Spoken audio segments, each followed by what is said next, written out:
The morning Harper told me she needed space. I was making pancakes. It was a Sunday in March.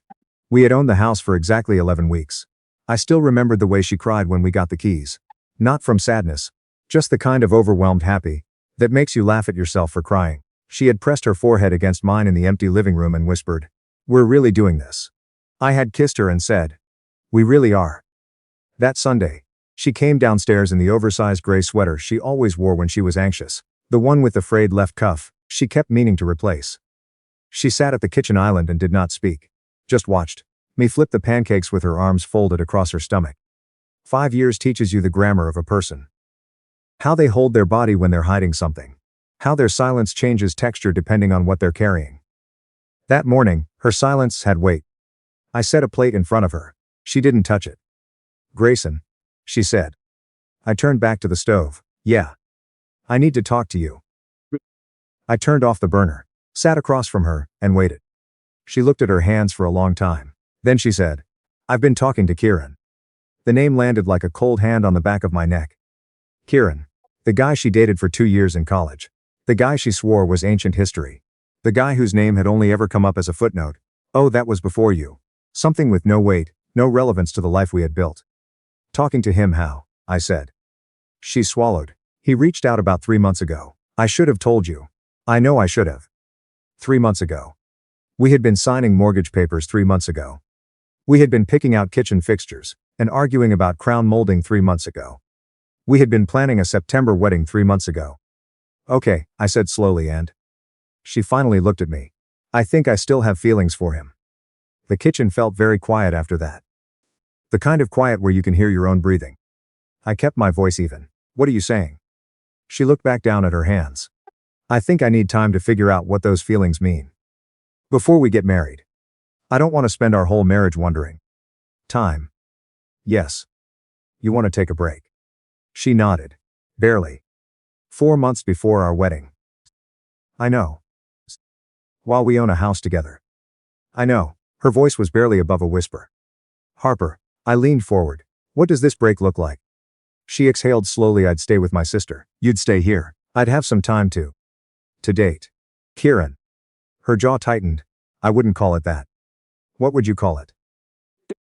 "Figuring things out." I sat with that for a moment. Then I said, "What about the house?" She looked at me carefully. Like she was gauging something. "I'd need you to not do anything drastic with the house. In case things don't work out. In case I come back. I'd need somewhere." "Stop."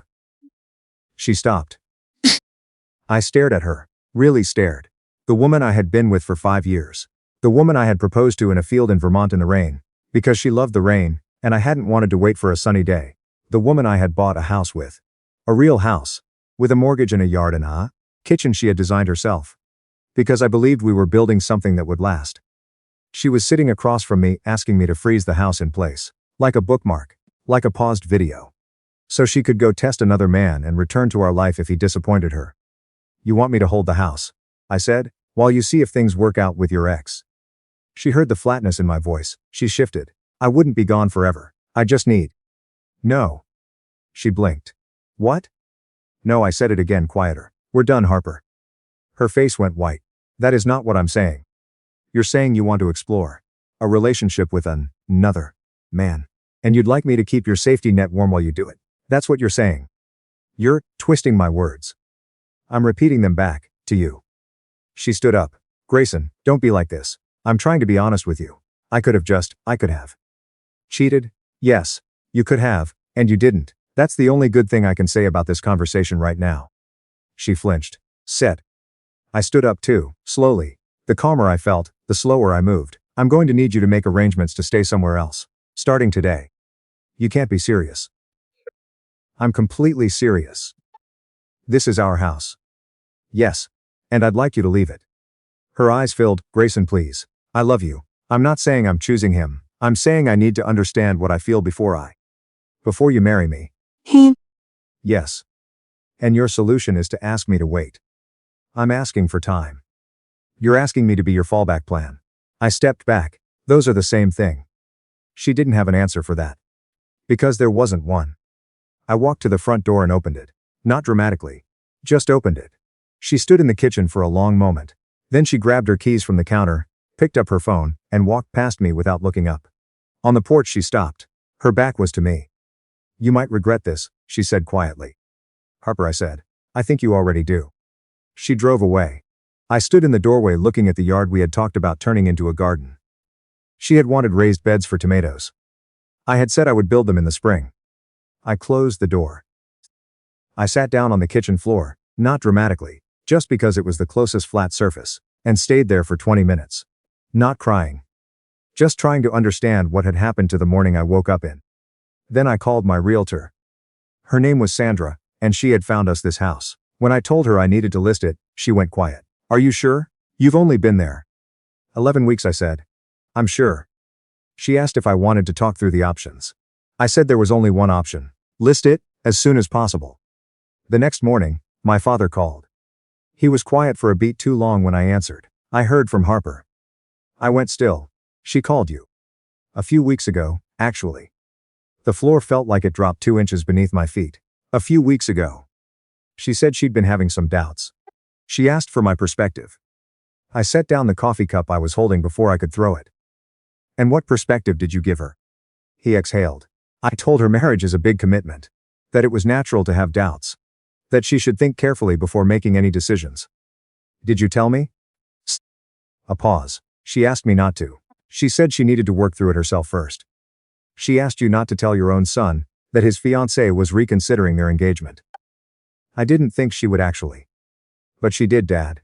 She did exactly what she was considering, and you knew. And you said nothing." "Grayson. I'm going to need some time before we talk again." I hung up. I sat with that for the rest of the day. My father had known. He had watched me close on that house and said nothing. He had watched me talk about September flights and venue deposits, and said nothing. Because she asked him not to. That was the wound that didn't bleed right away. It was the kind that seeped. By the end of that week, I had done 3 things. I had engaged a real estate attorney to sort out what I was owed. I had opened a new bank account. Separate, mine only. And moved my own contributed funds out of our joint savings. And I had emailed our wedding venue, caterer and photographer to formally notify them that the September date was canceled. Each cancellation had a fee. I paid them all without blinking. Harper's sister texted me, "You're being cruel." I typed back, "She asked me to keep the house warm while she dated her ex. I declined." The sister went quiet. Harper texted from a number I didn't recognize, because I had blocked her original one. "I hear you're listing the house. Please don't do this." I didn't respond. 3 days later she texted again. "I moved in with Kieran, I hope you're happy." I read it twice, put my phone face down on my desk, and went back to work. Here is what nobody tells you about grief when it comes from betrayal rather than death. With death the person is gone but the love stays whole. With betrayal the person is still there. Still texting, still reaching, and the love curdles, you can feel it turning. That is its own specific kind of horror. I did not sleep well for the first week. My appetite disappeared for the second. I ran 4 miles every morning, because it was the only time my brain went quiet. I stopped drinking on weeknights. I called my Miss Seat, someone I had seen briefly after a rough patch 2 years ago, and started going again. She said something in our 3rd session that I kept returning to.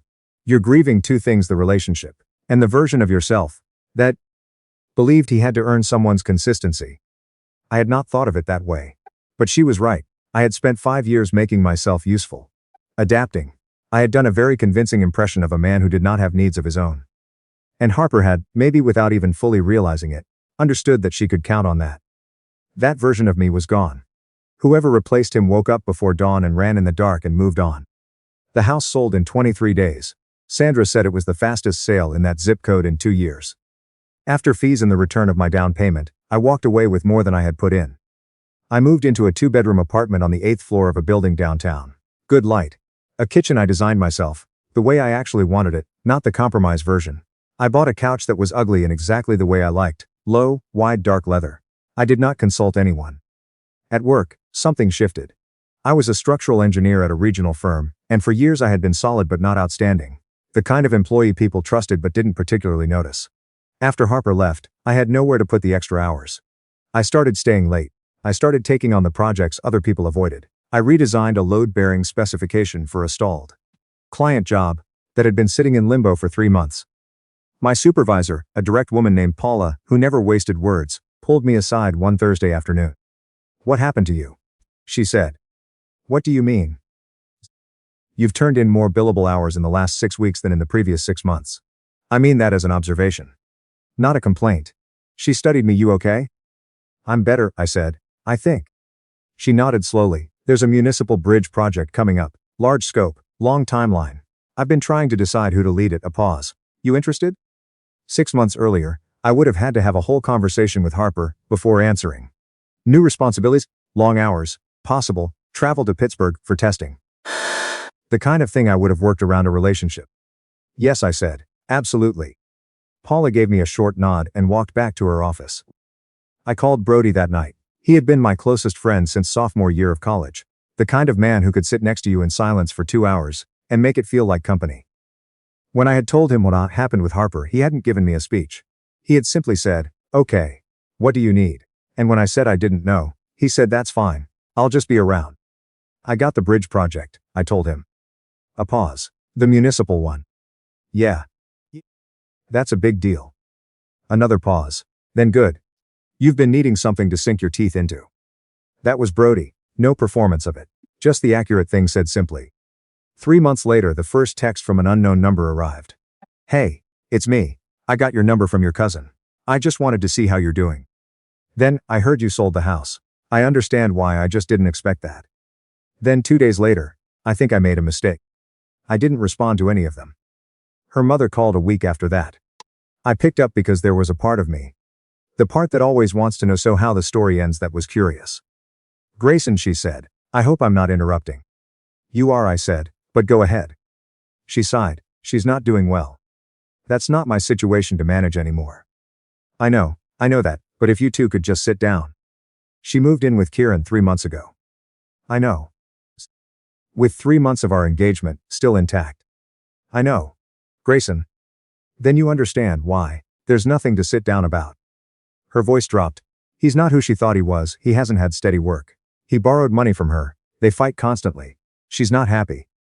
I looked out my apartment window at the city. It was raining. She made a choice. She made a mistake. Those can be the same thing. Grayson, she loves you.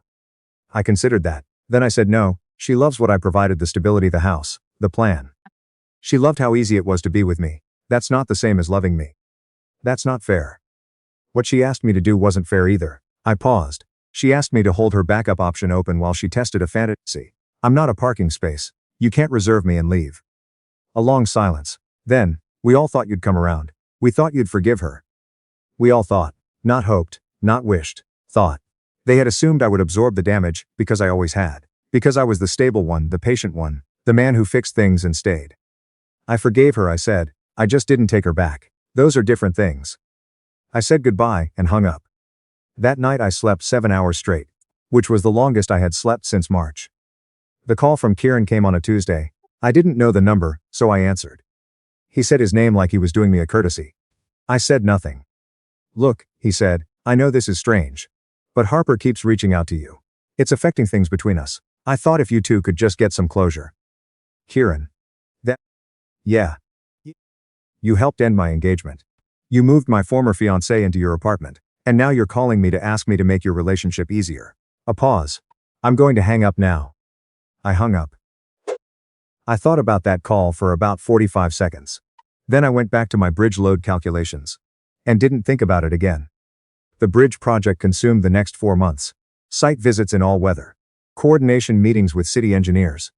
2 trips to a structural testing lab in Pittsburgh, where the readings came back exactly as I had calculated them. Paula put me in front of the client for the final approval presentation, which was not something she did with engineers who hadn't proven themselves.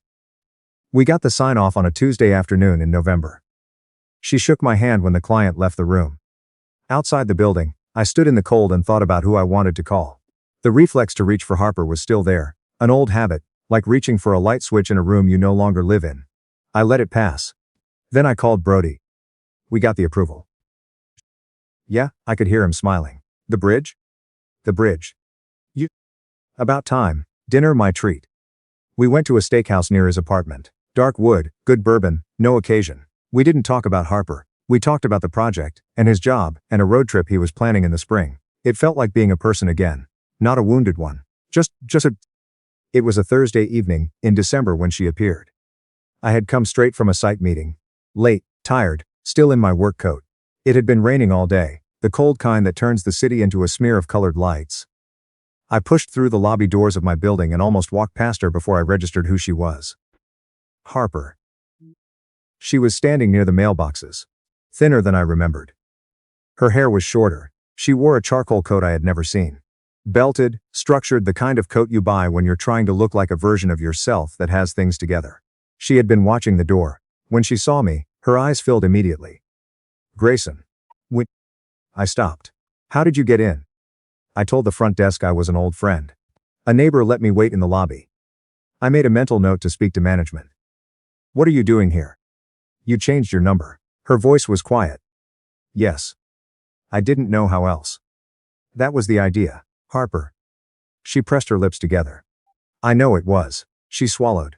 I just needed to see you. I needed you to know that I understand what I did. People moved through the lobby around us. A man with a gym bag, a woman on her phone, the ordinary machinery of other people's Thursday evenings. Harper clasped her hands in front of her. I was wrong. Her voice broke slightly on the word. I was selfish and I was wrong. And I have been trying to figure out how to tell you that for months. I said nothing. So. Kieran wasn't what I thought he was. He wasn't what he told me he was. He lied about his job, about his situation. He wanted to prove he could get me back, and I let him, because I convinced myself I owed it to myself to know. A tear slipped. I didn't owe myself anything. I owed you better than that. I looked at her. This person I had planned a life around. And I tried to find what I felt. Not nothing, exactly. Something quieter than nothing. Something that had once been love and had slowly, through months of early mornings and hard work, become something more like understanding. Not forgiveness, not yet. But the absence of the desperate need to be heard by her. I'm sorry about the house, she said. I know asking you to keep it was. It was the most honest thing you said. That morning I told her. She looked confused. The whole conversation you were wrapping it in careful language. Space, time, clarity. But when you asked me not to sell the house, that was real. That was you saying, I want to leave, but I want the exit to stay open. I paused. At least that was true. She wiped under her eye. Is there any chance? Any at all? I thought about the kitchen in March. I thought about my father's phone call. I thought about 4 months of early mornings. Choosing to rebuild rather than collapse. No, I said. The word was quiet. But she heard it the way it was meant. Not as a door slamming. But as a door she was only now seeing had been closed for a long time. Her shoulders fell. I don't know what to do. I'm not the right person to help you. Figure that out anymore. I threw everything away. Her voice cracked. I looked at her. This was the moment I had thought about. When she would say something like this, and I would be tempted to soften it. To manage her pain the way I had always managed everything. Carefully, at cost to myself. Instead I said, you made a choice that made sense to you at the time. Now you're living with what it cost. I thought you'd fight for me, she said. I know. I thought if I told you, you'd find a way to prove you wanted it enough. I wanted you, I said. I wanted our life. What I wasn't willing to do was audition for the right to be chosen. I pressed the elevator button. That's not fighting for someone, that's begging. And I was done begging. She looked down. The rain outside had gotten heavier. Someone came through the lobby doors behind me, shaking water off an umbrella. Did you ever really love me? She asked. It was barely a whisper. I answered it anyway. I loved you enough to build a life around you. The elevator doors opened. I loved myself enough to stop. When you told me I wasn't worth staying for. I stepped inside. The doors began to close. Through the narrowing gap I could see her standing in the lobby, still holding herself hand coral the way she had that morning at our kitchen island, arms wrapped around her middle, like she was trying to hold something together that was already gone. The doors closed. I rode up to the 8th floor, walked to my apartment, made coffee, stood at the window and looked out at the rain-blurred city. My phone buzzed. How'd tonight go? I typed back, good, bridge is done, I'll tell you about the rest later.